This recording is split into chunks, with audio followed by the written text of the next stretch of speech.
Hey friends, and welcome back to my YouTube channel.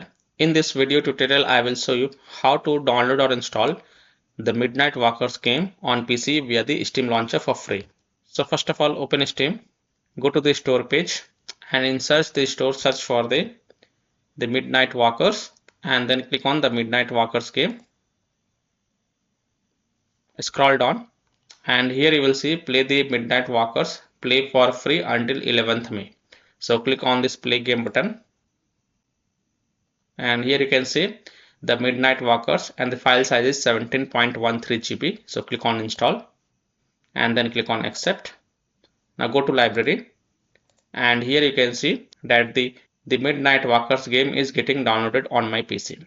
So I hope by following these steps you can also download the Midnight Walkers game for free until 11th May 2026. So that's all for this video. If this video helped you, then please like and share this video, and also subscribe to my YouTube channel to get the latest updates. Thank you.